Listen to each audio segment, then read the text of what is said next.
So last எபிசோட்ல hero வந்து இவளை அட்டாக் பண்ண ரெடியா இருந்திருப்பான். பட் சடனா பார்த்தா 2 பேருமே அந்த இடத்துல இருந்து மறைஞ்சு ஒரு காட்டுக்குள்ள வந்து நிக்கிறாங்க. என்னடா அப்படின்னு சொல்லி ஒண்ணும் புரியல. அதுக்கப்புறம் தான் இவங்களுக்கு புரிய ஆரம்பிக்குது. இவங்க ஃபர்ஸ்ட் லெவல கம்ப்ளீட் பண்ணிட்டாங்க. அதனால செகண்ட் லெவல் வந்திருக்காங்கன்ட்டு. இவங்க மட்டும் கிடையாது. அந்த 3 பேர் இருக்காங்க இல்லையா? எலின், சானியா அப்படின்ட்டு. அவங்களுமே கம்ப்ளீட் பண்ணி செகண்ட் லெவலுக்கு வந்திருக்காங்க. அதே மாதிரி டங்ஷி, அதே மாதிரி லான்யா அந்த குரூப்புமே வந்திருக்கு. இவங்க எல்லாருமே ஒன்னா செகண்ட் லெவல் வந்தது நினைக்கும் போது அவங்களுக்கே ஹாப்பியா இருக்கு. எல்லாரும் வந்துட்டோம் அப்படின்ட்டு சடனா ஒரு சவுண்டு காப்பாத்துங்க காப்பாத்துங்கன்ட்டு போய் பார்த்தா இவங்க மட்டும் கிடையாது, இன்னொன்னு ஒரு குரூப்பும் வந்திருக்காங்க. பட் அங்க இருக்க ஒரு பர்சன் வந்து அந்த காட்டுக்குள்ள இருக்க ஒரு பழத்தை பறிச்சிருக்காரு போல. அதை பறிச்சு அடுத்த செகண்டே அவர் அப்படியே காணாமலே போயிட்டாரு. அதாவது கேம்ல இருந்து அவுட் ஆயிட்டாருன்னு அர்த்தம். அவர் அங்க ரியல் வேர்ல்டுக்கு போயிருப்பாரு. பட் உங்களுக்கு புரிஞ்சு போச்சு, இந்த காடு வந்து பார்க்க வேணா எதுவுமே இல்லாம இருக்கலாம், பட் இதுக்குள்ள ஒரு பெரிய ஆபத்து இருக்கு. யாருமே எதையுமே தொடாதீங்க அப்படின்ட்டு அங்கேயே செட்டில் ஆயிட்டாங்க. ஆனா ஹீரோ மட்டும் அங்க இருக்க ஒரு காக்காவை மட்டும் நோட் பண்றேன். இப்படியே நைட்டே ஆயிருச்சு. எல்லாம் ஆங்காங்க உட்காந்துட்டு அப்படியே படுத்து தூங்கவே ஆரம்பிச்சிட்டாங்க. சடனா ஒரே சவுண்டா இருக்கு. என்னன்னு பார்த்தா ஒரு பெரிய காக்கா கூட்டமே உங்களை அட்டாக் பண்ண வந்துட்டு இருக்கு. இப்பதான் தெரியுது இதான் கேம் அப்படின்னு. இது நிறைய காக்காங்க வருதான். இவங்களுக்கு என்ன பண்ணன்னு தெரியல. ஆளாளுக்கு சண்டை போட ஆரம்பிச்சிட்டாங்க. அது எல்லாமே ரொம்ப பவர்ஃபுல்லா இருக்கு. நம்ம டங்ஷி இருக்கான் இல்லையா, அவன் என்ன பண்றான், அவனோட அந்த நெருப்பு அந்த கல் இருக்குல்ல, அந்த பவரை யூஸ் பண்ணி ஒரு பெரிய வளையத்தை ஏற்படுத்தி அங்க இருக்க மக்கள்லாம் பார்த்துக்கிட்டு இருக்கான். பட் சானியா இருக்கா இல்லையா, அவ தெரியாம அந்த வளையத்துக்குள்ள இருந்து வெளியே வந்துட்டால. உடனே காக்காலாம் அவளை இழுக்க பாக்குது. அடுத்த செகண்ட் எல்லனும் ஓடி வந்து அவ காலை பிடிக்க, அதே மாதிரி வந்து பிடிச்சி 3 பேருமே தப்பிச்சிட்டாங்க. பட் அவங்க வந்து அந்த வளையத்தை விட்டு வெளியே வந்தனால எல்லாருமே சேர்ந்து தனித்தனியா போராடிட்டு இருக்காங்க. அதே மாதிரிதான் இங்க ஹீரோயின் இருக்கா இல்லையா, அவளுமே ஓடி வந்திருப்பா. பட் அந்த டைம்ல இந்த லானியா இருக்கால, அந்த பைப்ல என்ன பண்ணிருக்கோம், அவளை மட்டும் கட்டி போட்டு நீ எதுக்கு எங்க கூட வர, நீலாம் ஒன்றும் வர வேணாம் அப்படின்ட்டு ஹீரோனும் அதே இடத்துல விட்டுட்டு ஓடி இருப்பான். பட் டங்ஷிக்கு அது தெரியாது. இவளுக்கு என்ன பண்ணுன்னு தெரியல. அப்படியே ஜம்ப் பண்ணி போய்கிட்டே இருந்திருப்பான். ஒரு கட்டத்துல அந்த காக்கங்களாம் அட்டாக் பண்ண வந்துருச்சு. பட் கரெக்டா ஹீரோ பறந்து வந்து இவளை காப்பாத்திட்டான். 2 பேருமே வேற ஒரு இடத்துக்கு போயிட்டாங்க. ஆனாலுமே அந்த பிரச்சனை முடிஞ்ச பாடு இல்ல, நிறைய வர ஆரம்பிச்சிருச்சு.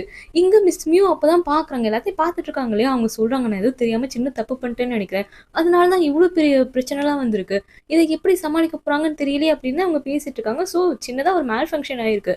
அதனால இவங்க நினைச்சதை விட நிறைய காக்கங்களும் வந்து அட்டாக் பண்ண ஆரம்பிச்சிருச்சு. அப்பதான் ஹீரோ என்ன பண்றான், அங்க இருக்க ஒரு குகையை பாக்குறான். பேசாம வா இதுக்குள்ள போயிடலாம் அப்படின்னு கூப்பிடுறான். அவளுக்கு பயம், உள்ளுக்கு ஏதாவது மிருகம் இருந்துச்சுன்னா அப்படின்னா அது ஓகே அப்படின்னு சொல்லி அங்க பார்க்கவும் இதுக்கு இதுவே பரவாயில்ல அப்படின்ட்டு அவ குகைக்குள்ள போயிட்டான். பட் ஹீரோ இதுக்குள்ள கூட்டு போக காரணம் இவளை அட்டாக் பண்ணி இவளை கொலை பண்ணி அங்க இருக்க ஃபாக்ஸை எடுக்கதான். ஸோ எந்த காக்கா யாருமே வர முடியாத அளவு அவன் கேட்டை க்ளோஸ் பண்ணிட்டு தான் இவளை அட்டாக் பண்ண ரெடியா இருக்கப்ப டக்குனு திரும்பிட்டாளா, அப்படியே ஆஃப் ஆயிட்டான். எனக்கு பயமா இருக்கு, நீ பேசாம முதல்ல போயேன், நான் பின்னாடியே வரேன் அப்படிங்கிறா. சரி ஓகே அப்படின்னு சொல்லி ஒரு அடிதான் எடுத்து வச்சிருப்பான். உள்ளுக்கு இருந்து நிறைய சவுண்டு கேட்குது. வவ்வால்கள்லாம் இருக்கு போல. அது ஒரு பக்கம் அட்டாக் பண்ண வந்துட்டு இருக்கு. இவளுக்கு என்ன பண்ணன்னு தெரியல. ஏன்னா 2 பேரும் குகைக்குள்ள மாட்டிக்கிட்டாங்க. இவனோட ஃபுல் பவரை யூஸ் பண்றான். ஆனாலுமே அது வந்து முடியவே இல்லை. ஒரு கட்டத்துலலாம் இவனுக்கு ரொம்ப வீக் ஆக ஆரம்பிச்சிட்டான். உடனே மேடம் என்ன பண்றாங்க, ஒன்றும் கவலைப்படாது, என்கிட்ட இருக்க கொஞ்சம் சக்தியை நான் உனக்கு தரேன் அப்படின்ட்டு. அவகிட்ட இருக்கிறது மந்திர சக்தி தானே, அதை வச்சு என்ன பண்றா, சக்தியை கொடுக்குறா, பவரை கொடுக்குறா. ஆனா அவனுக்கு வாயிலிருந்து ரத்தமே வருது. சதிகாரி கொல்லாம இருக்க மாட்டா போல. என்னத்தை கொடுத்தாலும் அப்படின்னா அவன் பார்க்கறான். இவளுக்கு என்ன பண்ணன்னு தெரியல. சூஸ் ஆக போறோமா அப்படிங்கிறப்பதான் இவளோட மாஸ்டர் ஒன் டைம் சொல்லியிருப்பாரு, இந்தா நம்ம அந்த பேப்பரை வச்சுக்கோ, ஆனா எந்த டைம்ல உன்னோட உயிரே போக போகுது அப்படின்னு நினைக்கிறியோ அப்ப மட்டும் யூஸ் பண்ணிது, ஒரே ஒரு வாட்டி தான் யூஸ் பண்ண முடியும் அப்படின்ட்டு ஒரு ஸ்ட்ராங்கான ஒரு மந்திரத்தை கொடுத்துருப்பாராம். அந்த விஷயம் ஞாபகம் வரும். டக்குனு அதை எடுத்து கையில வச்சுட்டு அந்த பவரை வெளிக்கொண்டு வர்றா. அந்த பவர் வெளியே வந்த அடுத்த செகண்ட் அங்க இருக்க வவ்வாட்கள் எல்லாமே ஆட்டோமேட்டிக்கா போக ஆரம்பிச்சிருச்சு. எல்லாமே போயிருச்சு. பட் இந்த இடத்துல ஹீரோ வந்து ரொம்ப வீக் ஆயிட்டானா, விழுக போயிட்டான். டக்குனு இவ போய் பிடிச்சிட்டா. இன்னுமே அவகிட்ட அந்த பவர் இருக்கா. அந்த பவர் இவன் மேல பட்ட உடனே அப்படியே நெஞ்செல்லாம் வலிக்குது. இன்னும் ரத்தம் வந்து எடுக்கிறான். அச்சச்சோ உனக்கு என்னாச்சு அப்படின்னு சொல்லி கிட்டக்கு வந்தா அவன் மண்டை வேற இடிக்குதான். அதுல டக்குன்னு பார்த்தா இவன் ஏதோ ஒரு பெரிய சுத்தி கருப்பா இருக்கு. பட் இவன் நடுவுல இருக்கான். டிஃப்ரெண்டான ட்ரெஸ் போட்டிருக்கான். மாஸ்க் எல்லாம் போட்டிருக்கான். அவன் மேலேருந்து பிளாக் கலர் எனர்ஜி ரிலீஸ் ஆகுது. பயங்கரமா கத்துறான். அந்த மாதிரியான விஷுவல்லாம் அவனுக்கு டக்குன்னு வந்துட்டு போகுது. ஒரு மாதிரி வீக் ஆயிட்டான். ஒண்ணுமே புரியல அவனுக்கு, எதனால இது வந்துச்சுன்னே தெரியல. எப்படியோ கஷ்டப்பட்டு வெளியே கூட்டிட்டு வந்துட்டான்.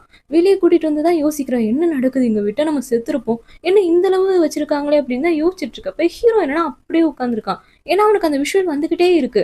அகெயின் அவன் வந்து அந்த பிளாக் கலர் ட்ரெஸ் போட்டுக்கிட்டு ஒரு பெரிய ட்ரெஸ்லாம் போட்டுட்டு அப்படியே மாஸ்க் போட்டுக்கிட்டு ஏதோ ஒரு இடத்துல மாட்டிட்டு இருக்க மாதிரியும் அவனோட உடம்புல இருந்து பிளாக் கலர் எனர்ஜி ரிலீஸ் ஆகுற மாதிரியும் அந்த மாதிரி விஷுவல் வந்துட்டு இருக்கப்ப சடனா பார்த்தா வேற ஒரு பிளேஸ்ல இருக்கான். அதே பிளாக் கலர் ட்ரெஸ் போட்டு வால்லாம் வச்சுட்டு டிஃப்ரெண்டா உட்காந்துருக்கான். அவன் முன்னாடி ஒரு பொண்ணு ஊஞ்சல் ஆடிட்டு இருக்கா. அந்த பொண்ணோட ஃபேஸ் இவனுக்கு கிளியரா தெரியல. இங்க ஹீரோயின் பேசிட்டே இருந்தவையே என்னாச்சு உனக்கு அப்படின்னு சொல்லி முன்னாடி வராளா. ஹீரோயின் மூஞ்சியை பாக்குறான். சடனா அவன் அந்த ஊஞ்சல் ஆடிட்டு இருக்க பொண்ணோட ஃபேஸ் அப்படியே ஹீரோயின் ஃபேஸுக்கு மாறுது. இவளுக்கு ஒன்றும் புரியல. என்னது இது ஹீரோயினா அப்படின்னு டக்குன்னு அவன் கையை பிடிச்சிட்டான். இவளுக்கு வந்துச்சு கையெடு, என்ன நீ ஆல்ரெடி நீ கொல்ல பார்த்த, திரும்பவும் கொல்ல பார்த்த, இப்பவும் கொல்ல பாக்குறியா, நீ ஏதோ மோட்டிவோட தான் பண்ணிட்டு இருக்க அப்படின்ட்டு அவன் சொல்லிட்டு இருக்கா. பட் உண்மையை சொல்லணும்னா ஹீரோ அதுக்காக தான் பண்றான். இப்ப நார்மல் ஆயிட்டான், அகைன் கொல்ல ட்ரை பண்றான். பட் சடனா ஒரு சவுண்டு கேக்குது, ஐயோ அம்மான்ட்டு. என்னடா அப்படின்னு சொல்லி ஓடி போய் பார்த்தா அங்க ரியான் இருக்கான் இல்லையா, அவன் எல்லாரையும் போட்டு அடிச்சு தாக்கிட்டு இருக்கான். டங்ஷிலேருந்து ஈலேருந்து எல்லாருமே அந்த ரியான் கூட தான் சண்டை போட்டுட்டு இருக்காங்க. ஹீரோயினுக்கு இவன் எப்ப நம்ம மண்டையில இருந்து வெளியே வந்தான்னு தோணுது. அதுக்கப்புறம் உத்து பாக்குறான், அப்ப இது ரியான் இல்லையா, வேற என்னமோ தான் அப்படிங்கிற மாதிரி இவளுக்கு தோணுதுக்கு அப்புறம் தான் புரிய ஆரம்பிக்குது இதுதான் தேர்ட் லெவல் அப்படின்ட்டு. செகண்ட் லெவல் அந்த காடு தான், காட்டுக்குள்ள இருந்து எல்லாருமே தப்பிச்சிட்டாங்க. ஆனா இப்ப தேர்ட் லெவல் பார்த்தா ரியான் தான். ரியானை யாராலுமே அடக்க முடியல.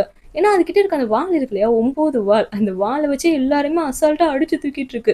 ஈவன் டங்ஷி இருக்கான் இல்லையா, அவனோட ஃபயர் சக்தியை யூஸ் பண்றான். அப்படியுமே அவனாலையுமே ஒன்றும் பண்ண முடியல. இவங்க 2 பேர் வேற வந்துட்டாங்களா. இவன் நேரா என்னன்னா டங்ஷி கிட்ட தான் போறான், ஏன்னா டங்ஷி தான் வந்து காப்பாத்துவான்னு நினைச்சிட்டு இருக்கா. பட் ஹீரோ தான் காப்பாத்திட்டு இருக்கான்.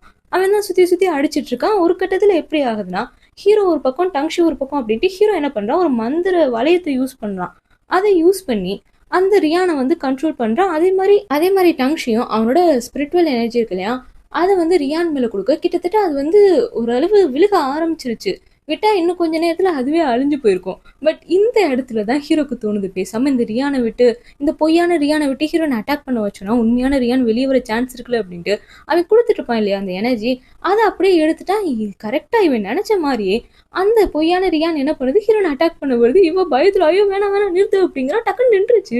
இங்க பாரு, உனக்கு தெரியும்ல ரியான், ரியான் உனக்கு தெரியுமா, அது என் மண்டியில தான் இருக்கு, என் ஃப்ரெண்டு தான், தயவு செஞ்சு நீ விட்டு அப்படிங்கிற மாதிரி கெஞ்சிட்டு இருக்கா. ஆனா என்னமோ தெரியல, இவ சொல்றது அது கேக்குது, அமைதியா நிக்குது, அவளை அட்டாக் பண்ணவே இல்லை. பட் இதுதான் சாக்கு அப்படின்னு சொல்லிட்டு நம்ம டங்ஷி இருக்கான் இல்லையா, அவன் என்ன பண்றான், அட்டாக் பண்றான். அது விழுந்துருச்சு. சரி ஓகே விழுந்துருச்சு, நம்ம ஜெயிச்சிட்டோம் அப்படின்னு பார்த்தா விழுந்து அடுத்த செகண்டே எந்திரிச்சு அப்படியே அங்க இருக்க எல்லாரையும் வாயாலே இழுக்க ஆரம்பிச்சிருச்சு. ஹீரோயின் தான் பறந்து போயிட்டு இருக்கா. ஹீரோயினுக்கு ஒண்ணுனா தான் நம்ம ஹீரோ வருவானே, ஏன்னா அவனுக்கு தேவை அந்த ஃபாக்ஸ். அதனால அவனும் பின்னாடியே வர 2 பேரும் அந்த ரியானோட வயித்துக்குள்ள போயிட்டாங்க. அதாவது பொய்யான ரியானோட வயித்துக்குள்ள போயிட்டாங்க. எந்திரிச்சு பார்த்தா சுத்தி முடியா இருக்கு. என்னது இது, ஒரே முடியா இருக்கு, அப்படின்னா இது எல்லாமே ரியானோட முடிதானா அப்படிங்கிற மாதிரி அவளுக்கு தோணுது. இந்த டைம்ல என்ன பண்ணேன்னு தெரியல. ஸோ மண்டையில இருக்க ரியான்னு கேட்டு, இங்க என்ன நடந்துட்டு இருக்கு, உன்னோட முடிதானா இது, வழுக்கை ஆயிட்டியா நீ அப்படின்னு கேட்டுட்டு இருக்கா. ஏய் நான் ஏன் வழுக்கையாக போறேன், என் வாழ்க்கையிலேயே ஒரே ஒரு முடிதான் உதிர்ந்துருக்கு, அந்த ஒரு முடியோட பவர் தான் இப்போ உங்களை அட்டாக் பண்ணிட்டு இருக்கு அப்படிங்கிற மாதிரி அந்த ரியான் வேற சொல்லுது. அப்படின்னா அந்த முடியை கண்டுபிடிச்சோன்னா நம்ம இங்கேருந்து போயிடலாமா, அது எங்க இருக்குன்னு தெரியலையே, இவ்வளோ பெரிய முடியல நான் எங்க போய் தேடுவேன்னு அவன் யோசிக்கிறான். ஆனா அதுவே அதுக்கான வழியையும் காட்டுது. அது கையிலேருந்து ஒரு சின்ன ஸ்பார்க் மாதிரி வெளியே வருது. அது நேரா எங்க இருக்கு, அந்த ஒரிஜினல் முடி எங்க இருக்கு அப்படிங்கறத காட்டு. அது ஒரு ரெட் கலர் முடி. அது ஹீரோயின் பார்த்துட்டான். அதை பிடிக்க போறாளா, ஹீரோ வந்து எல்லாத்தையும் பார்த்துட்டு தானே இருக்கான். அவனுக்கு ஆல்ரெடி தெரியும் ஃபாக்ஸ் வந்து இவரோட உடம்புக்குள்ளதான் இருக்கு, அதுதான் ஹெல்ப் பண்ணுதுன்ட்டு. இப்ப அதுகிட்டதான் பேசி இவ இப்படி பண்ணிட்டு இருக்கான்னு தெரிஞ்சோன்னே வேணும்னு என்ன பண்றான், அட்டாக் பண்றான். கரெக்டா அந்த முடியை பிடிக்கிறான், இவனும் அட்டாக் பண்ணிட்டான். போச்சுடா, ஹீரோயினுக்கு அது முடிஞ்சிருச்சான்னு பார்த்தா அந்த முடியை பிடிச்ச அடுத்த செகண்டே எல்லாருமே ரியல் வேர்ல்டுக்கு வந்துட்டாங்க போல. இந்த ஒட்டுமொத்த கேமும் முடிஞ்சிருச்சு. ஹீரோயின் வின் பண்ணிட்டா. அந்த முடியை பிடிச்சாலே போதும் வின் பண்ணிடுவாங்களாமா. இப்போ அதுதான் சொல்றாங்க, அந்த ஒரு முடியோட பவர் தான் இவங்க எல்லாத்தையும் அட்டாக் பண்ணுச்சு இல்லையா. ஜஸ்ட் அந்த முடியோட பவர் தான் இவங்க எல்லாருமே அட்டாக் பண்ணிருக்கோம். எலினா பாக்குறான் அந்த ஒரு முடி, அந்த ஒரே ஒரு முடியே இவ்வளவு பவர்ஃபுல்லா இருந்துச்சுன்னா அப்போ ஒரிஜினல் ரியான் எவ்வளவு பவர்ஃபுல்லா இருக்கும் அப்படிங்கிற மாதிரி கேட்டுட்டு இருக்கான். ஆனா மிஸ் மியூக்குலாம் வந்து ரொம்ப சந்தோஷமா இருக்கு, நீங்க 2 பேரும் ஜெயிச்சிட்டீங்க, இவ்வளவு அசால்ட்டா எல்லாத்தையும் முடிச்சிட்டீங்க அப்படிங்கிற மாதிரி புகழ்ந்து தள்ளுறாங்க. எல்லாரும் பாஸ் ஆயிட்டீங்கன்னு சொல்றாங்க. ஹீரோ ஆனா இன்னுமே கன்ஃபார்ம் பண்ணிட்டான், இந்த ஃபாக்ஸ் வந்து இவளுக்கு பயங்கரமா ஹெல்ப் பண்ணுது. ஸோ அவ்வளோ ஈஸியா அவளை அட்டாக் பண்ணி அந்த ரியானை வெளியே வர வைக்க முடியாது அப்படிங்கிறது இவனுக்கு நல்லாவே தெரிஞ்சு போச்சு. இந்த டைம்ல தான் இன்னொரு ஆள் அந்த ஜிங்சங் ஹால்ல இருந்து இவனை வந்து மீட் பண்றான். எல்லாமே அந்த யுன்ஷி அனுப்பினால தான், உங்க அண்ணனோட கண்டிஷன் ரொம்ப சீரியஸா இருக்கு, நீ சீக்கிரமா வந்து எப்படியாவது ரியானை புடின்னு சொல்லிட்டு இருக்காங்க. அவன் சொல்லிடுறான், என்னால எதுவுமே பண்ண முடியல. அதை இன்டைரக்டா அட்டாக் பண்ணலான்னு நினைச்சாலும் சரி, இல்ல டைரக்டா ஏதாவது பண்ணலான்னு நினைச்சாலும் சரி, அந்த ஃபாக்ஸ் வந்து அவளை காப்பாத்திட்டே இருக்கு.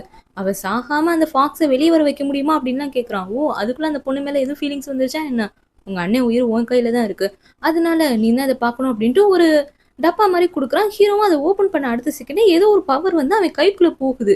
இதை வச்சு உன்னால அவளை அட்டாக் பண்ண முடியும். அப்படி அட்டாக் பண்ணனா சீக்கிரமா அந்த ஃபாக்ஸும் வெளியே வந்துடும், உன்னால ஈஸியாகவும் பிடிக்க முடியும். ஆனா என்ன பிரச்சனைனா, இந்த சக்தியை நீ யூஸ் பண்ண உனக்குள்ள இருக்க உன்னோட ஸ்பிரிச்சுவல் எனர்ஜியும் வந்து அஃபெக்ட் ஆகும், அதுவும் அழியறதுக்கு கூட சான்ஸ் இருக்கு அப்படின்லாம் சொல்றாங்க. இதெல்லாம் சொல்லிட்டுல கொடுத்துருக்கணும். இது ஹீரோக்கு ஷாக்கிங்கா இருக்கு, என்னோட ஸ்பிரிச்சுவல் எனர்ஜியே போயிருமா அப்படின்ட்டு. ஆமா, ஆனா உன் அண்ணன் உனக்கு முக்கியம் இல்லையா, இதை எப்படி என்னோட தலைவர் யூஸ் பண்ணுவாரு, அவரோட ஸ்பிரிச்சுவல் எனர்ஜி போயிடுச்சுன்னா என்ன பண்றது, அதனால தான் உனக்கு கொடுக்குறோம், நீ எப்படியாவது சீக்கிரமா அந்த ரியானை பிடிக்கிறது தான் உனக்கும் உங்க அண்ணனுக்கும் நல்லது அப்படிங்கிற மாதிரி பேசிட்டு போயிட்டாரு. பட் இது எல்லாத்தையுமே டங்ஷி கேட்டுட்டா அவனுக்கு எல்லா விஷயமும் தெரிஞ்சு போச்சு. அவனுக்கு எல்லா உண்மையும் தெரிஞ்சு போச்சு. கட் பண்ண எங்க ஹீரோயின் அந்த லிட்டில் மேட்ச் மேக்கர் இருக்குல்ல, அந்த குட்டி பையன், அவன்கிட்ட தான் பேசிட்டு இருக்கான். சடனா பார்த்தா அவனை யாரோ அட்டாக் பண்றாங்க. யாருன்னு பார்த்தா மாஸ்க்லாம் போட்டு டிஃப்ரெண்டா ஒரு பர்சன் வந்திருக்கான். வந்து ஹீரோனே அட்டாக் பண்றான். அந்த மேட்ச் மேக்கரையும் அட்டாக் பண்றான். அதெல்லாம் பாவம் என்னை விட்டுருக்குன்னு சொல்லி கதறிக்கிட்டு இருக்கு. ஹீரோயின் அவரோட பவரை யூஸ் பண்றா. பட் முடியல. ஒரு கட்டத்துல அந்த மாஸ்க் போட்டிருக்கான் இல்லையா, அது என்ன பண்றான், கையில இருக்க ஒரு பவரை யூஸ் பண்றான். அப்பதான் தெரியுது இது ஹீரோ அப்படின்னு. அவன் ஹீரோ தான் ஹீரோயின் அட்டாக் பண்ணிட்டு இருக்கான். அதோட இப்போ ஒருத்தவன் வந்து பவர் கொடுத்துருப்பான் இல்லையா, அந்த ஃபுல் பவரையும் ஹீரோயின்ட்ட காட்டவும் டக்குனு ஹீரோயினுக்கு ஒரு மாதிரி ஆகுது. ஆனா சடனா பார்த்தா அந்த பிரேஸ்லெட் போட்டிருக்கால, அதோட பவர் இன்னும் ஸ்ட்ராங்கா இருக்கு. ஹீரோவால இன்னும் அட்டாக் பண்ண முடியல. இன்னும் அதிகமா பவர் குடுக்கலாம் அப்படின்னு போறப்ப ஹீரோவை யாரும் அட்டாக் பண்றாங்க. யாருடான்னு பார்த்தா அந்த மாஸ்க் மேன்ஸ் தான். அந்த லாங் மிங் ஹால்ல இருந்து வந்துட்டாங்க போல. ஹீரோவை அட்டாக் பண்றதுக்காக வந்திருப்பாங்க. சடனா அங்கிட்டு இருந்து டங்ஷி குதிக்கிறான். உடனே இதை பாக்குற ஹீரோ இதுக்கு மேல இங்க இருக்கக்கூடாது அப்படின்னு சொல்லிட்டு அங்கேருந்து ஓடி போயிட்டான். பட் இந்த பிளாக் மேன்லாம் இருக்காங்க இல்லையா, அவங்க எல்லாம் டங்ஷியை பார்த்து நீங்க என்ன பண்ணிட்டு இருக்கீங்கன்னு தெரியுதா, நீங்க லாங் மின்கே வந்து தேவையில்லாம பண்ணிட்டு இருக்கீங்க, இப்பெல்லாம் பண்ணீங்கன்னா காலுக்கு என்ன ஆச்சோ அதே மாதிரி தான் உங்க நாட்டுக்கும் ஆகும் அப்படிங்கிற மாதிரி மிரட்டிட்டு இருக்காங்க. அதோட என்ன சொல்றாங்கன்னா, அந்த காலு ஸ்டேட்ல இருந்தவங்கள யாரோ துரோகிகள்லாம் இருக்காங்களாமா, அதனாலதான் காலு ஸ்டேட்டே இவங்க அழிச்சாங்களாமா. இப்ப அதே மாதிரி உங்க ஸ்டேட்டும் அழிஞ்சிரும் அப்படின்னு மிரட்ட, இவன் ஒரு இளவரசர் இல்லையா, எங்க நாட்டையே அழிக்கிறேன்னு என்கிட்டயே வந்து மிரட்டியா அப்படின்ட்டு அவன் என்ன பண்ணிட்டான், அவனோட நெருப்பு சக்தியை யூஸ் பண்ணி அங்க வந்து எல்லாருமே அப்படியே பஸ்பம் ஆக்கிட்டான். சாம்பலா கரைஞ்சு போயிட்டாங்க. ஹீரோயின் ஃபர்ஸ்ட் டைம் பாக்குறான். எல்லாருமே செத்து போயிட்டாங்களான்னு கேக்குறா. ஓ, கொலையை ஃபர்ஸ்ட் டைம் இப்பதான் பாக்குறியான்னு கேக்குறான். ஒன்றும் பயப்படாத, நான் பாத்துக்கிறேன் அப்படிங்கிற மாதிரி சொல்லிட்டான். பட் அவனுக்கு நல்லா தெரியுது இப்போ மாஸ்க் போட்டுட்டு ஹீரோயின் அட்டாக் பண்ணது ஹீரோ தான் அப்படிங்கிற உண்மை. பட் ஹீரோயினுக்கு அது தெரியல. கட் பண்ணா நெக்ஸ்ட் டே காமிக்கிறாங்க. இன்னைக்கு எல்லாரும் பாஸ் ஆயிட்டாங்க இல்லையா, அவங்க எல்லாருமே அகாடமிக்கு போற நாள். அவங்கள கூட்டிட்டு போறதுக்காக ஒரு மான் வண்டி வந்து நிக்குது. அந்த மானே அப்படியே ஜொலிக்குது. இவ பாக்குறா, வாவ் எவ்வளவு அழகா இருக்கு அப்படின்னு ஆச்சரியமா பாக்குறா. பட் லானியாக்கெல்லாம் செம்ம கடுப்பு. நம்மளும் என்னென்னமோ பண்ணி இவளை தோற்கடிச்சலான்னு பார்த்தா இவ்வளவு தூரம் வந்துட்டாலே அப்படின்ட்டு.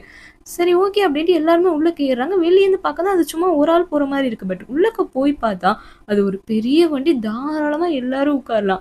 எல்லாருக்கும் உட்காந்துட்டாங்க. இப்ப அந்த மானும் பறக்குது. ஆக்சுவலா நான் முன்னாடியே சொன்ன மாதிரி சூஃபங் அகாடமி அப்படிங்கிறது இங்க கிரவுண்ட்ல இல்ல, அது இருக்கிறதே வானத்துல தான். வானத்துக்கு மேல நிறைய மலைகள்லாம் இருக்கு. மலைக்கு மேலதான் இருக்கு. இப்ப அந்த மலை மேல இது பறந்து போகுதா, எல்லாரும் ஜன்னல் வழியா அந்த வியூவை பாக்குறாங்க. ஹீரோயினுக்கு மட்டும் பாக்குற சான்ஸ் கிடைக்கல. உடனே டங்ஷி கூப்பிடுறான், இங்கே வா, இங்க வந்து பாரு அப்படின்ட்டு அவளை பார்க்க வைக்கிறா. இது லானியாக்கு பிடிக்கவே இல்லை. அவன் நல்லா எட்டி பார்த்துட்டு இருக்கப்போ சடனா பிடிச்சி தள்ளி விட்டுட்டான். அவ்வளவுதான் ஹீரோயின் கீழே விழுந்துட்டு இருக்கான். மேலேந்து கிட்டத்தட்ட பல அடி தூரம் விழுந்துட்டு இருக்கா. காப்பாத்துங்க காப்பாத்துங்கன்ட்டு. இந்த சவுண்டை கேட்டு அடுத்த செகண்டே ஹீரோ அங்க உட்காந்து தூங்கிட்டு தான் இருந்திருப்பான். இவ சவுண்டு கேட்டு அடுத்த செகண்டே டக்குன்னு அவனும் குதிக்கிறான். இவளை பிடிச்சிட்டான். ஆனா இப்ப 2 பேரும் சேர்ந்து கீழே விழுந்துட்டு இருக்காங்க. அந்த டைம்ல பார்த்து யாரோ ஒரு ஆளு இலையில அப்படியே வந்து இவங்க 2 பேரையும் காப்பாத்துறாரு. அது யாருடான்னு பார்த்தா அவர் பேரு என்ஃபன் போல. அவரும் சூஃபங் அகாடமில தான் ஒரு ப்ரொஃபஸரா இருக்காரு. கேட்கறாரு, நீங்க இப்பதான் ஃபர்ஸ்ட் இயரா, சரி பரவாயில்ல, நல்லா டைட்டா பிடிச்சிக்கோங்க, நம்ம சூஃபங் அகாடமிக்கு தான் போய்கிட்டு இருக்கோம் அப்படின்ட்டு. அது அவரோட வண்டி போல அழகா ஒரு இலை மாதிரி இருக்கு. அதுல 2 பேரும் உட்காந்து அந்த சூஃபங் அகாடமிக்கு வர்றாங்க. மேலேருந்து வியூவை பாக்குறாங்க. அவ்வளவு அழகா இருக்குது. அப்படியே மலைக்கு மேல ரொம்ப அழகா ரொம்ப அற்புதமா இருக்கு. ஹீரோயின் எல்லாம் பேனு பார்த்துட்டு இருக்கா. ஹீரோவும் பார்த்துட்டு தான் இருக்கான். 2 பேருமே வந்துட்டாங்க. சேஃபா வந்துட்டாங்க. பட் நம்ம எலியனுக்குலாம் செம்ம கோவம். அடுத்த செகண்டே லானியாட்ட கேட்டுட்டா, நீ தானே தள்ளி விட்ட, எதுக்காக இப்படி பண்ணுங்க. ஆமா நான் தான் தள்ளி விட்டேன். இப்ப அதுக்கு என்ன அப்படின்ட்டு 2 பேத்துக்குள்ள சண்டை வர மாதிரி இருக்கப்ப கரெக்டா மிஸ் மியூ வந்துட்டாங்க. போதும் நிறுத்துங்க, என்ன பண்ணிட்டு இருக்கீங்க, இங்க யாராவது அவங்க பவரை யூஸ் பண்ணி சண்டை போட்டீங்கன்னா அவங்களோட ஒட்டுமொத்த ஸ்பிரிச்சுவல் எனர்ஜியை அழிச்சிட்டு அவங்கள சாதாரண மனுஷனாக்கி நாங்க இங்கதான் அனுப்பிடுவோம், புரியுதுல அப்படிங்கிற மாதிரி வார்னிங் பண்றாங்க. பட் லானியாக்கு வந்து இவ இது கேட்பாளா கேட்க மாட்டாளான்லாம் தெரியல.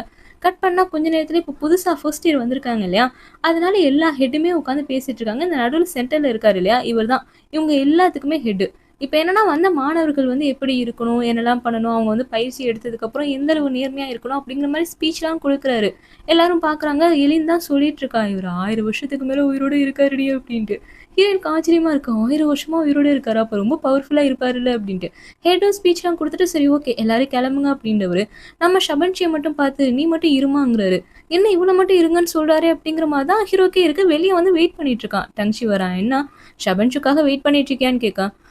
அப்பெல்லாம் ஒன்றும் இல்லையே அப்படிங்கிறான். பொய் சொல்லாத, எல்லாம் உன் அண்ணனுக்காக தானே பண்ற, அவன் பேரு ஷன்கா தானே அப்படின்ட்டு கரெக்டா கேட்கறான். ஹீரோ பாக்குறான். அன்னைக்கு உங்ககிட்ட வந்து பேசி நல்ல ஒருத்தவர், அவர் எனக்கு தெரிஞ்சவர் தான், நான் வேணும்னா ஏதாச்சும் உதவி பண்ணட்டான்னு கேட்கறான். ஒன்றும் தேவையில்லை, எதுவும் வேணாம் அப்படிங்கிறான். ஏன் காலுக்காக நீ ரிவெஞ்ச் எடுக்க விரும்பலையான்னு கேட்க, இல்ல இங்க பாருங்க உங்க 2 நாட்டுக்குள்ள உள்ள பிரச்சனைக்கு என்ன இழுக்காதீங்க. எனக்கு எதுவும் தேவையில்ல அப்படின்னு கோவமா கிளம்புறான். நீ பண்றதெல்லாம் ஷபன்ஷுக்கு தெரியாதுன்னு நினைக்காத. அவ ரொம்ப கிளிவரான பொண்ணு. கண்டிப்பா கண்டுபிடிச்சிடுவா அப்படின்னு சொல்லிட்டு இருக்கான். பட் ஹீரோ எதையுமே கேட்க ரெடியா இல்ல. கோவமா இங்கேருந்து கிளம்பிட்டான். உள்ளக்க ஹெட்டுமே வந்து ஹீரோயின்ட்ட பேசிட்டு இருக்காரு. அவ டைரக்ட்டா அந்த வரைபடம் இருக்கு இல்லையா? மாஸ்டர் வச்சுட்டு போனது. அத இவர்ட்டயே காமிச்சு கேட்கிறா. இது என்னோட சீனியராமா. இத பார்த்துருக்கீங்களான்ட்டு அவரு பார்க்குறாரு. இல்லம்மா யாருன்னு தெரியல அப்படின்னு சொன்னவரு. அப்புறம் உன் பேர் கொஞ்சம் டிஃப்ரெண்டா இருக்கு. பேசாம உன் பேரை மாத்திடலாமா அப்படின்ட்டு நிறைய கால்குலேஷன்லாம் போட்டு இவ பேரை ஜிங் லிஃபை அப்படின்னு சொல்லி மாத்துறாரு. இவளுக்கு சரி ஓகே, ஏன்னா ஷபன்ஷுங்கிறது உனக்கு நிக் நேம் மாதிரி மாஸ்டர் வச்சிருக்காரு. ஆனா இங்க இருக்கிறதுக்கு ஒரு ப்ராப்பரான நேம் வேணும்ல அப்படின்ட்டு லிஃபை அப்படிங்கிற பேரை கொடுக்குறாரு. அது அவளுக்கு பிடிச்சிருக்கு. அந்த நேம் கார்டையுமே கொடுப்பாங்க போல. அதையுமே புதுசாக தான் அவளுக்கு கொடுக்குறாரு. ஃபர்ஸ்ட் டைம் நமக்கு ஒரு பேர் வச்சிருக்கோம் அப்படிங்கிற அவளுக்கு சந்தோஷமா இருக்கு. நமக்கான பேரா அப்படின்ட்டு ரொம்ப ஹாப்பியா பார்த்துட்டு இருக்கா. இதோட இந்த எபிசோட் முடியுது. இந்த எபிசோட் உங்களுக்கு பிடிச்சிருக்கும்னு நம்புறேன். பிடிச்சிருந்தா லைக் ஷேர் கமெண்ட் பண்ணுங்க. தேங்க்ஸ் ஃபார் வாட்சிங்.